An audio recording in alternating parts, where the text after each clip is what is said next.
Hi Libra! Welcome po sa ating channel. At ito ang inyong daily gabay tarot reading for March 19, 2025.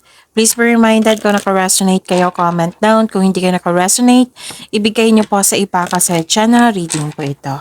This is for you Libra ngayong March 19, 2025.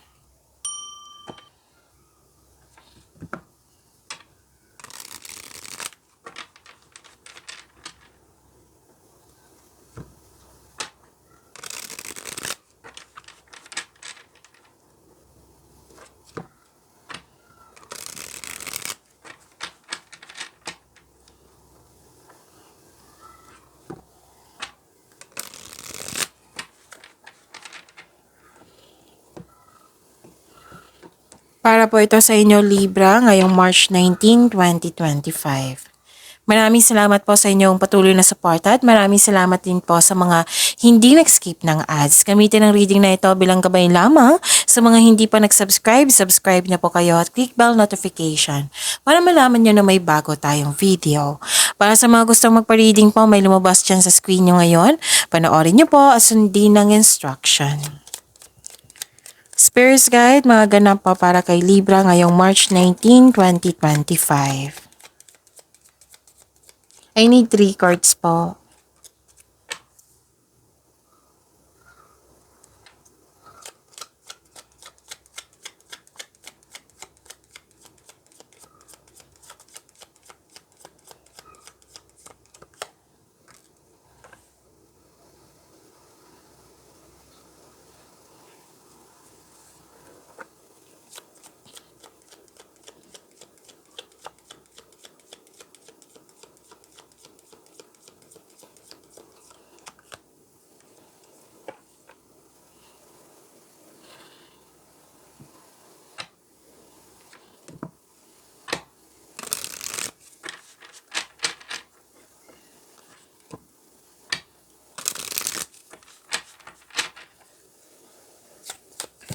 Spirits Guide.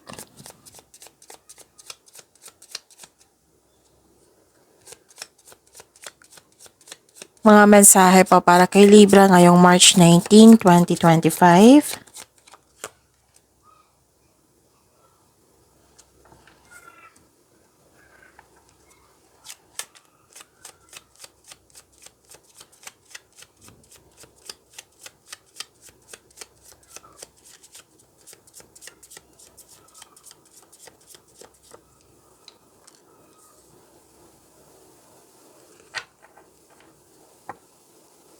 Okay.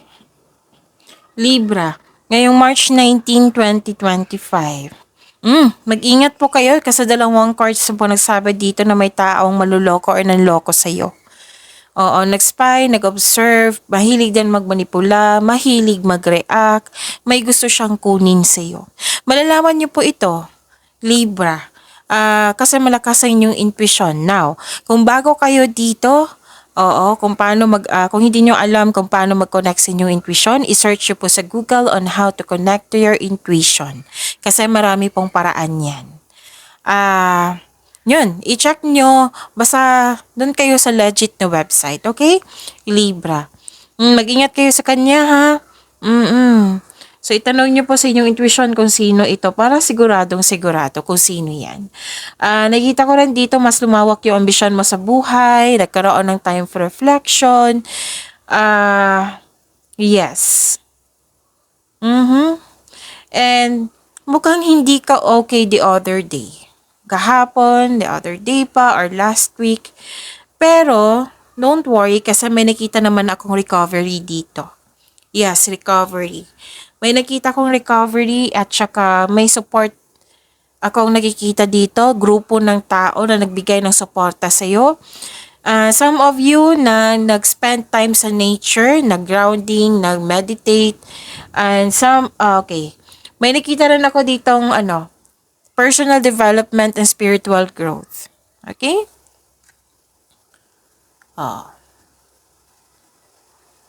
So there are potential risks or negative consequences to consider.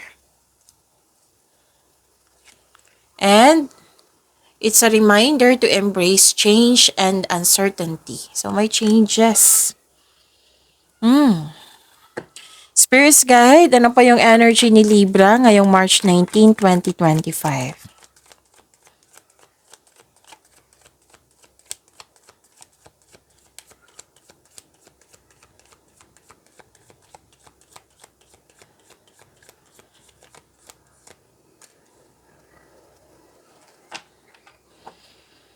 And the clarification of this card po.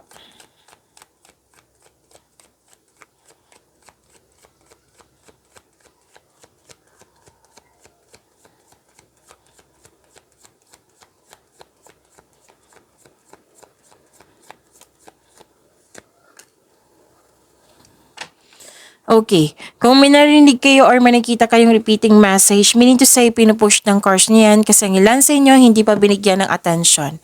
Na kung maaari din po, bigyan niyo po ng solusyon at aksyon.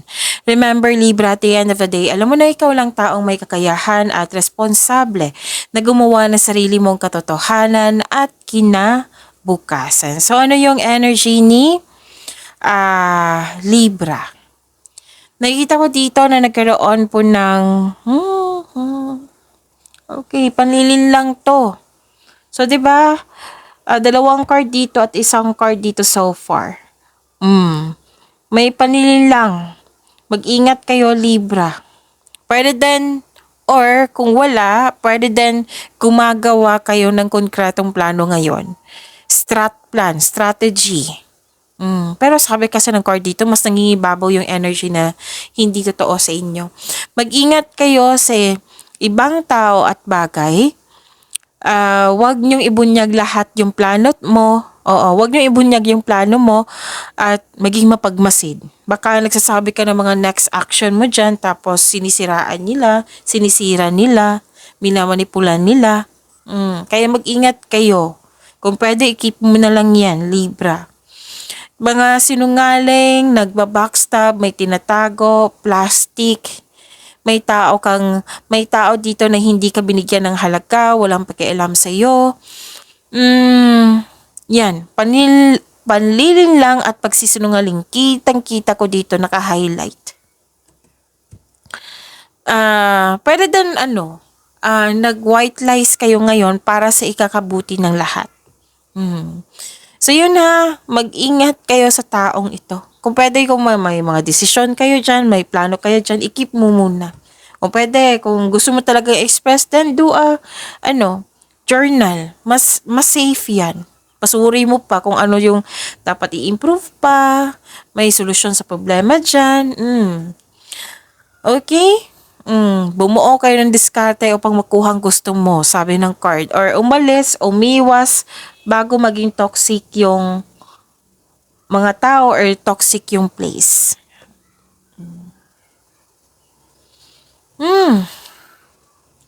Okay. Mismo ako nabigla. Grabe naman, grabe yung taong yan.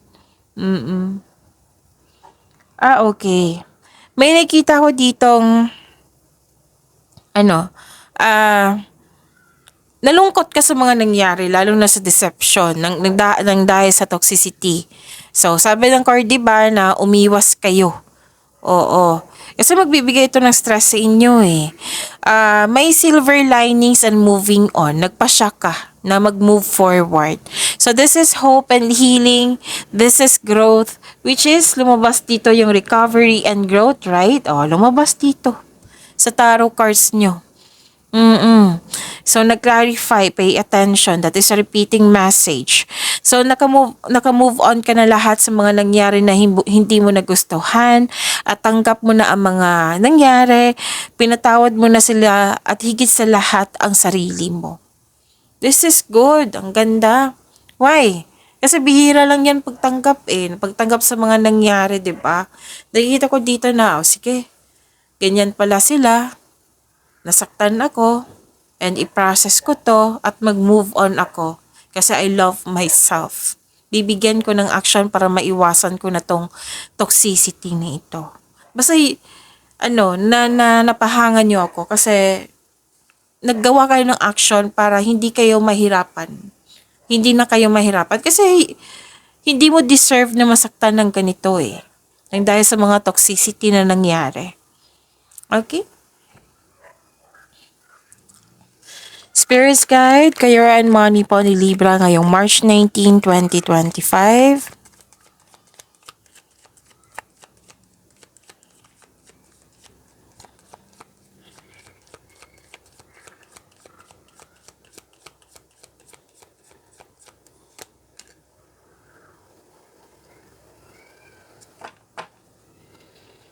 And the clarification of this card po.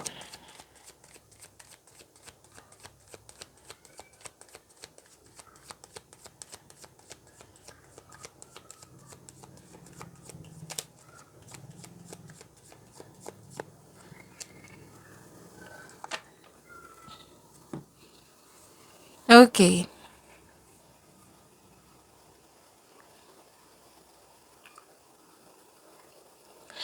Nakita ko dito sa career and money nyo, Libra, nagkaroon ng clarity, maraming ideas. Which is lumabas dito, di ba? Nagkaroon ng time for reflection, nag-update kayo na sa goal nyo sa buhay, nag-iisip kayo, nagbabalanse. So, this is new beginning also, ha? Oo. New beginning, nag-initiate kayo. So, meaning to say, this is an action. Nagkaroon ng bagong insights and clarity kung paano pa i-improve ang iyong kaperahan. Pwede din sa proyekto. Sign din ito sa mga gustong magsimula ng negosyo or mag-level up sa trabaho. So, nagkaroon ng determination. And this is your cards. Okay. So, this is your energy card. Air signs kayo Libra. Nagkaroon ng determination.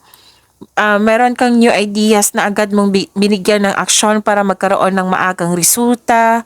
May magaganap na importanteng pag-uusap or confrontation sa isang tao.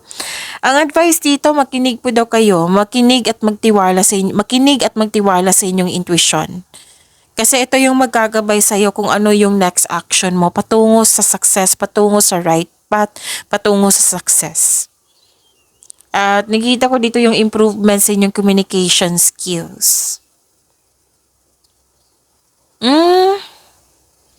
Actually, lumabas din siya dito, At sa inyong oracle cards at dito din sa tarot cards nyo. Ang ilan sa inyo, hindi naman lahat, ang ilan sa inyo na nalaman itong deception na ito, yung paninin lang, yung concern dito, at dito rin, oo. Nalaman nyo, tapos ang ilan sa inyo, hindi nyo binigyan ng aksyon, or hindi nyo, inignore nyo. Oo. Yung umiiwas kayo. Siguro, naiintindihan ko naman, siguro it might be may rason kayo like, ayaw mo nang maulit ayaw mo na magkausapin siya or ayaw mo magkaroon ng problema. Ngayon, umiiwas ka. Oo. Okay? May naulit ka sa dito na problema na nagbigay ng trauma sa'yo na ayaw mong alamin kung bakit ito naulit. So, bigyan ng atensyon. Oo, hanapan ng solusyon upang sa gayon maiwasan ito. Kasi inignore Umiiwas ka, it might be busy kayo. May dahilan may dahilan po ang lahat. Pero, kung pwede po, bigyan nyo ng atensyon.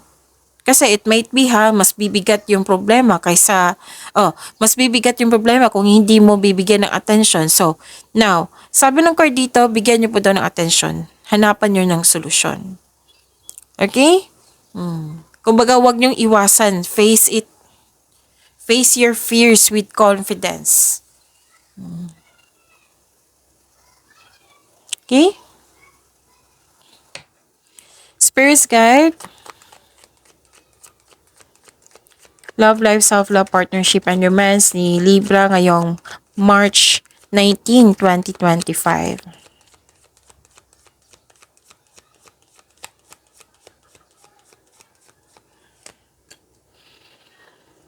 And the clarification of this card po.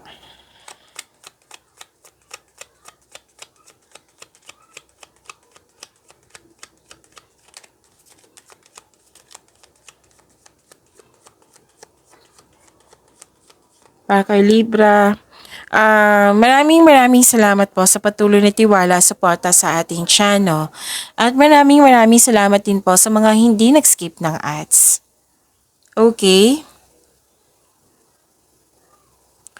Emotional offerings. Okay, para sa mga single, may parating sa inyo na ideal partner mo. And kung dumating na ito, sabi po ng card, take things slow. Kilalanin mo muna. Okay? Sa mga may relasyon sa buhay mag-asawa, may pangyayaring aminan. Posibleng proposal, magbigay, what I meant is, aaya ito ng lalabas kayo. Basta may proposal dito na magkakanap. Okay. Magkakandanggap kayo ng good news. Parating na ito, good news is on the way. Pwede din ng ilan sa inyo dito, nag-healthy living. Tapos may bagong inspirasyon kayo ngayon. Posibleng may bago kayong pet, bagong gamit sa bahay, or may bago kayong kaibigan or bagong kasamahan na magaan ang loob mo sa kanya. Ay, etong dumating, whether single ka man or may relasyon sa buhay mag-asawa, etong dumating sa inyo na isang tao na pwedeng maging kaibigan mo, i-consider mo daw yung motive niya. Oo. Observe ka muna. Oo. Bago mo tanggapin yung offer niya sa'yo. Kilalanin ng mabuti. Kumbaga, wag kang magbigay tiwala agad. Kilalanin ng mabuti, sabi po ng card. Whether ano to siya, kapwa air signs nyo na Gemini, Libra, Aquarius, or water signs na Cancer, Pisces, Scorpio. Let's say, maliligaw to, tapos nagustuhan mo siya, binigyan mo siya ng pag-asa, tapos nakikita mo na hindi pala kayo swak. O hindi, may mga ugali siya na hindi kayo swak, yung hindi mo magustuhan. Example lang po iyan, ha. And, ano ito? Okay. Nakikita ko dito na nagkaroon po ng anong tawag nito? Healing. So, third card na ito na nagkaroon ng, may sabi dito na healing. Or pwedeng hinahayaan mong sitwasyon na matapos. Ang sabi ng card dito, i-remind mo daw yung sarili mo. Remind yourself na let go and move forward. Kasi kung kakapit ka sa nakaraan, sa mga nangyari na, pumipigil ito sa paglitaw ng isang bagong simula. Tapos, this card tells you na huwag ipagpaliban ang kasaganaan na naghihintay sa'yo. Okay, ano pa? So, another message pa para sa mga single ngayon na wow. Gusto ka rin ng taong gusto mo. Oo. Yes, may ano dito may nakita ko love at respect kayo sa isa't isa. Sa mga marelasyon sa buhay mag-asawa, nakita ko dito na may maging masaya kayo at satisfied kayo sa inyong relasyon. Meron din dito na makakatanggap kayo ng sustento. May pagkakaisa dito, ha, may fulfillment akong nakikita dito. Okay? So, Libra. Mag-ingat, nag-remind po, another card na nag-remind dito ang cards nyo na may tao talaga na hindi totoo sa'yo. So, pay attention na, ha, kasi ilang cards na po ito. Nag-spy, lumabas siya dito. Nag-spy, lumabas siya dito, diba? Sabi ko sa inyo na may mag-spy, nag-observe, andito rin. May nag-spy, may nag-observe, may dala siyang balita na alam na hindi siya totoo. Yes, may nakita ko ditong may dala siyang chismis na sabi ng card hindi po daw totoo. Tapos may nag-observe sa inyo. May tao dito na hindi madaling kausap, matigas ang ulo. So, pag-imanin niyo po yung blessings sa binigay sa inyo. Libra, see you tomorrow. Please like, subscribe, and click the button for notification para updated po kayo sa daily tarot reading natin. Maraming salamat po.